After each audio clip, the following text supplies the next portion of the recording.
Hello, magandang gabi sa inyong lahat.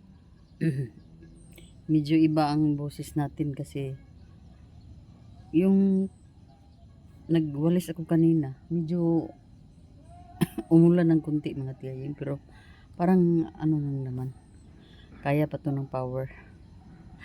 Hi mga tiyay, magandang gabi, good evening sa inyong lahat mga tiyaying and mga tiyaying.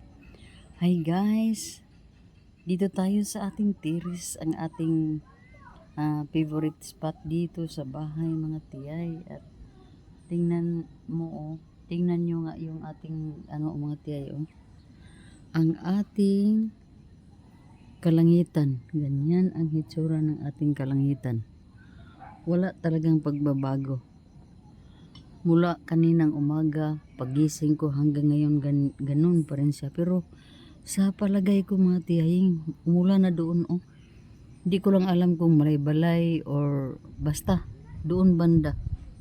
Umulan na doon mga tiyaying. Yan, kunti lang yan sila mga tiyaying.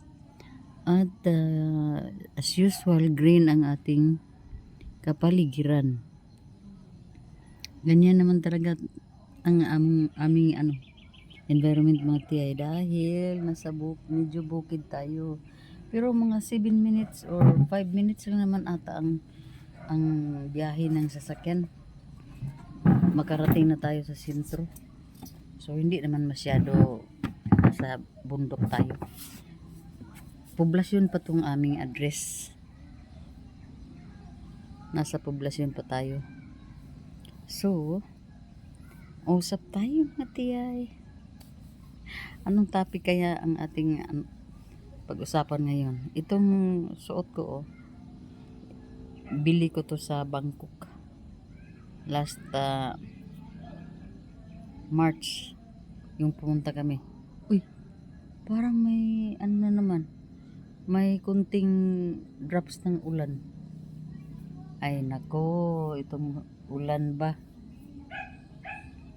So nakasuot tayo ng white mga tiyaying, kahit na masyado tayong pagod kanina sa ating mga ginagawa.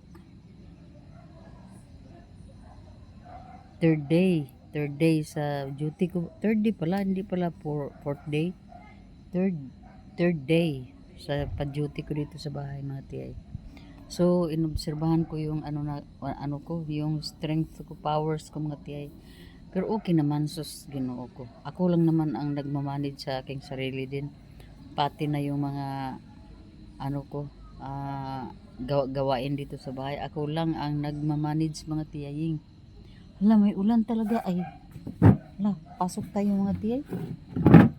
Maulan. May kunti lang namang drops, pero hindi tayo magkumpiyansa. Walang kumpiyansahan. Why kumpiyansahan ay mga tiyaying. So dito tayo banda sa pintuan. Yun mga tiyay. Ako lang ang may hawak sa lahat ng mga kilos ko mga tiyaying. Kung mayroong mga hugasin na madami diyan at ako'y pagod pa, ay hindi ko muna yan galawin. Yun ang routine ko mga tiyaying. And then tuloy-tuloy na yan, pero yung gradual lang, hindi yung mabilisan na parang parang kidlat, hindi. Ayaw ko ng mga ganyang ugali mga tiyaying, kasi hindi na tayo bata. At pangalawa, hindi naman masyado madumi itong bahay kahit na malaki, kasi 3 lang kami dito. 3 lang kami. So talaga, kaya lang talaga yung mga kuan. Yun lang ang paglaba ang problema ko. Pero ngayon na namin na bigyan na ng solusyon. Tinuruan ako ni Remrem paano gamitin yung washing machine. Kasi pwede ako mag-rinse doon sa washing machine. So yan na. Yun nga lang, medyo maano siya sa tubig. Pero ay bahala na yung tubig, basta importante hindi masira itong mga kamay ko. So yun mga tiyay, umulan na talaga Yan. Umulan na talaga mga tiyaying. Ang plano kong magtambay dito sa terrace, hindi talaga mangyayari. Oh. Maitim yung langit mga tiyaying at ayan na. So, ganyan ang ating ano dito, ang ating sitwasyon, ang ating weather today, tonight.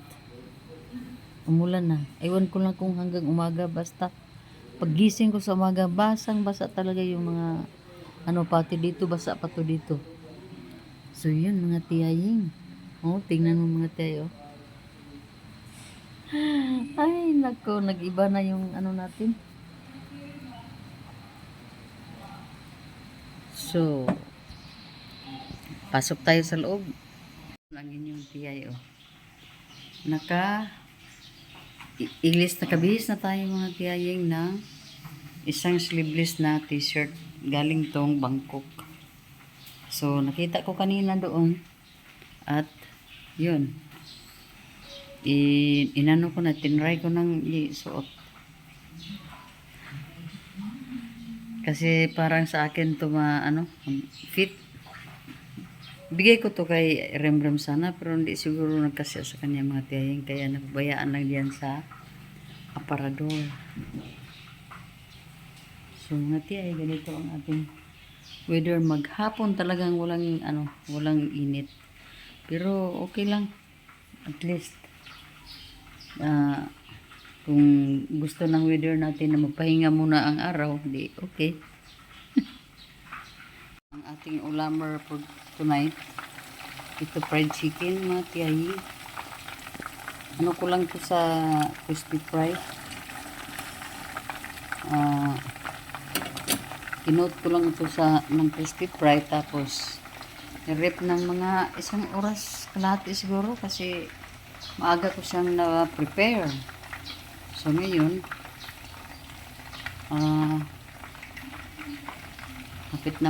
malapit na siyang maluto. So, enjoy na naman ang mga kabataan natin ngayon. So, hindi naman tayo mga tiyay, hindi na makita. So, yun mga tiyay, pinggan natin. Ilagay natin itong natin, yung fried chicken. Para yung taba, yung yung mantika, hindi masyado mga tiyay. Ibalik ko to sa sa sulupin para di di maabugan, di malagyan ng alikabok.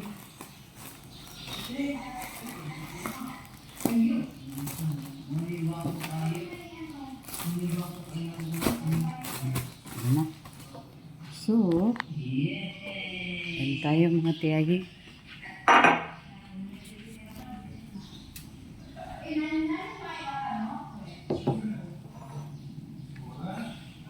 Ayan mga tiyay, ang ating ulamers. Yun ang ating fried chicken, at ito naman yung minudo at ato. Basta yan, bigay ng manugang ko yan. So, dito na lahat na. Ganito lang yung natin, yung ulam natin ngayon mga tiyan.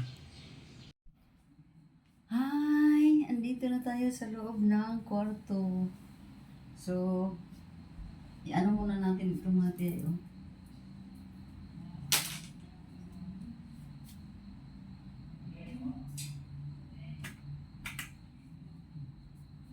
Yan. Ito si Tiyayi. Medyo medyo tabat-ching-ching. Ito yung natin mga tiyaying. Higaan natin mga tiyaying. Yan, may mga picture tayo dyan, picture frame. Yan, may towel ako. Nakabitay, nakahang yung towel ko. Kasi pang lang yan, panghilamos ko lang yan mga tiyaying. So yan. Dito tayo sa ilawan natin tong dito. Yan.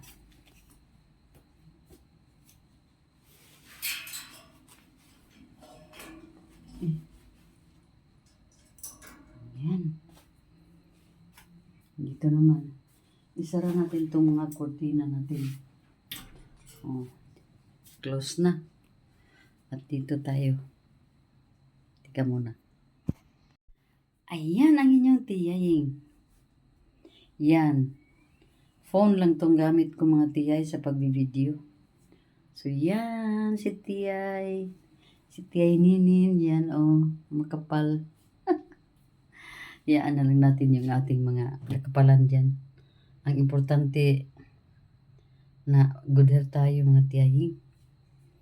So, dito naman sa bandang likod, mayroon din naman tayo. Ayan. Mayroon din tayo, dito, mirror. Doon naman mga tiyay, mayroon naman tayong mirror dito. Daming mirror dito sa bahay. Ayan. May mirror naman tayo dito mga tiyaying. So, yan lang ang inyong tiyay na, mahilig talaga bakit medyo dilim? Mahilig mag-video, mag-upload ng mga videos. May isang vlogger akong mga tiyaying na view ba? At na-inspire ako sa kanyang mga sinasabi ba? Sabi niya mga tiyaying about sa itong pagbablog. Kasi hindi naman siguro dahil na tayo medyo na yung edad natin, hindi na tayo bata. Wala na tayong libangan. Sabi niya, pag ang ikasasayan nyo, gawin nyo. Yun ang sabi niya. At sa ko naman, kasi ko talaga mga tiyaying. Napakasaya ko talaga pag pag-upload ako ng mga videos. Grabe itong pag late na talaga akong napasok dito sa YouTube mga tiyay kasi wala akong kalam-alam talaga. Facebook lang talaga ako. Mahilig na talaga ako mag-post, ganun. Pero hindi ako mahilig mag-post ng mga emosyon or magalit ka ba or diyan. Hindi. Yung mga picture lang ba kasi mga anak ko nasa labas. Noon, 5 silang anak ko pero silang lahat ay nag-work yan sila sa labas pero hindi nagkasabay-sabay ba. Pero umabot talaga sa point na apat sila ang nasa labas. 4. 2. Noong unang yung apat kong anak mga tiyay, naranasan din nila yung mag-work sa Japan. Pero yung eldest kong si Ayan Mark, yung nawala na. Trainee siya doon din. 3 years lang ang kontrata niya doon. Pagkatapos, uwi ng Pilipinas, nag-apply ng Australia. Natanggap naman kasi insakto sa sa skill. Pero hindi siya natuloy doon. Kasi may maraming personal niya na mga rason at mga choices sa buhay. Kaya na waste yung suporta namin sa kanya. So nung yung kasagsagan na ng medyo nagipit na siya kasi pamilyado, pumunta siya ng Qatar din. Tapos parang 1 taon na ata siya doon hanggang umuwi dito ng Pilipinas. So yun, ang naka-work siya sa Japan. Yung next naman sa kanya si Marvel, yung nasa Canada, naka-work din yan sa Japan. And then yung pangatlo kong anak si Bem, siya ang pinakamatagal sa Japan. Noong pumunta siya ng Japan hanggang ngayon. So nasa mga 21 years, 22 years siya na doon nanirahan sa Japan. So yung pang-4 ko namang anak, nag-work din ng 6 years sa Japan. Yung lalaki. And then, nung namatay yung kuya niya, and then si habi ko ay dialysis patient, napilitan siyang iwan yung Japan at umuwi dito. Kaming dalawa ang nag-aruga ng aking asawang may sakit. So yun. hanggang ngayon, andito pa yun si Rimrim. Siya yung ano namin. Siya yung family driver namin dito. Pero, hindi namin hayaan na ganun lang ang ano niya kasi ang dalawa kong anak, yung youngest kong si Karen, andoon na rin sa, nag-work din yan ng 6 years sa Kuwait, barista. And din ngayon, andoon na sa Canada. So, dalawa na ang anak ko nandoon sa Canada at 3 apo ko nandoon na rin. So, ang anak kong nandito sa Pilipinas, isa na lang si Remrem, yung driver ko. Kaya, i-work out na namin yan para makapunta na din ng Canada. Para sabay-sabay na sila doon. Yung ibig kong sabihin, alangan naman kung dito lang siya permanente sa Pilipinas. Hindi naman siya marunong mag-farm. Mayroon naman kaming maliit doon na sakahan sana, tubuhan, may basak pa. Pero hindi naman siya marunong. So, ang nangyari, pinarintahan na lang namin yung lupa. At na namin siyang i-encourage na namin pumunta na doon sa sa Canada kasi may anak din siya, pero hindi madali yung Canada talaga, mga tiyaying. Kailangan mo talagang mag-umpisa sa pinaka the best nga proseso na paraan paano makapunta doon. Kasi yung anak ko rin nga, na si Karen, nakapunta na ng Canada mga 1 year, mahigit 1 taon siya doon sa ngayon. Kasi pumunta na siyang Canada, galing siyang Kuwait, umuwi ng Pilipinas kasi may visa na siya. Tapos pumunta ng Canada last July lang. So ngayon is July pa, 1 year pa lang pala. Last 17. Nag 1 year pa pala siya sa Canada. Pero alam niyo ba kung anong visa ang gamit niya? Student visa. Napaka mahal. Mahal talaga, mga tiyaying. Almost 2 million talaga yung 2 years na pag-schooling niya doon. So, di ba? Hindi madali yung pangarap mong puntahan. Maliban kay Mabel, si Mabel talaga ay seniority lang talaga siya sa Canada kasi nag-umpisa si Mabel doon sa Cyprus. Nag-process siya doon sa Cyprus nang siya lang. Hindi na kami nagalaw dito sa dito sa Pilipinas. Wala siyang hiningi dito. Lahat ay ginawa niya doon sa Cyprus talaga. And then, Cyprus to Canada na, dumiritso na siya, mga tiyaying. Kasi, caregiver siya doon sa Cyprus. And then, naging nanny din siya doon sa Canada. Nung PR na siya, na siya doon, PR na ata, or open visa. Yun, kinuha na niya yung family niya.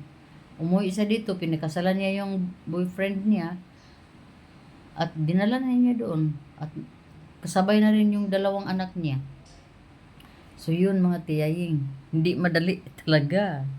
Hindi, ang journey talaga sa mga pangarap ng isang tao, hindi talaga madalian. May talaga yan, may proseso, may tamang timing. May timing talaga, mga tiyaying. Kaya ako, 2 beses na akong bumalik pumunta ng Japan, pero hindi pa ako nakapunta ng Canada. Yung anak kong si Mabel, 2013 pa yan doon sa Canada. So, 2013, ngayon ay 24. So, 11 years na siya doon sa Canada. Pero kahit isang beses hindi pa ako nakapunta doon. Dahil nga asawa ko noon is 7.5 years nagkasakit. So, while nasa abroad si Mabel, ang papa nila ay dito inalagaan ko din. And then, si Ziki, maliit pa ang mami na sa Japan. So, kailangan ko rin alagaan muna si Ziki. So, yun, mga tiyaying. Ganyan ang At wala naman akong maiwan dito sa bata. At hindi ko naman talaga kayang iwanan yung bata na hindi parents niya ang kasama. So, si Ziki or Canada, Ziki pa rin ako, mga tiyaying. Pero kung nandito yung ama or ina niya si Ziki ay nasa ama at sa ina niya kaya, ay yun na siguro. So yun mga tiyaying, ang haba na ng ating usapan. Pero sana makakuha kayo ng mga lessons din sa pinagsasabi ko ngayon mga tiyay tungkol sa mga anak natin, yung mga kapalaran ng ating mga anak. Kasi grabe ako ka-supportive mga tiyaying. Wala talaga akong atrasan. Basta kung ano yung maumpisahan kong plano. Tuloy-tuloy na yan ang support ko sa kanila talaga. Yan talaga ang tatak ko mga tiyaying. Very supportive talaga ako sa mga bata. So yun mga tiyay, magandang gabi sa inyong lahat. Naganahan lang akong magchika-chika sa inyong mga tiyaying dahil andito lang ako sa kwarto. Si Ziki hindi pa nga nakauwi mga tiyay. Dito lang ako at ang malinaw naman ang ang buong kwarto natin kasi apat yung yung mga pin lights at isa naman yung malaking ilaw natin diyan oh. Yeah, saan na ba? Ayan. So yun mga tiyay. Magandang gabi po sa inyong lahat. At sana magkita-kita na naman tayo bukas mga tiyaying. Ang ko lang sa inyo mga tiyay na kahit na hindi ako gaya ng ibang mga vloggers na very competitive at magaling sila at very energetic sila mga tiyaying, pero ang ko lang naman ang foundation ko ng aking pagbablog ay yung happiness ko lang naman mga tiyaying. So napakasaya ko kung may isang taong nakasubscribe sa akin, nakita kong nakasubscribe at may nakita akong views. Sa ngayon nga mga tiyay, ang liit-liit na ng bumagsak talaga yung mga views ko mga tiyay. Pero hindi nakapa-discourage sa akin. Kasi ang foundation ko nga ay joy or happiness ng aking mga ginagawa. So bahala na mga tiyaying. Basta kita-kita tayo next episode, next upload mga tiyay. Thank you so much. Magandang gabi.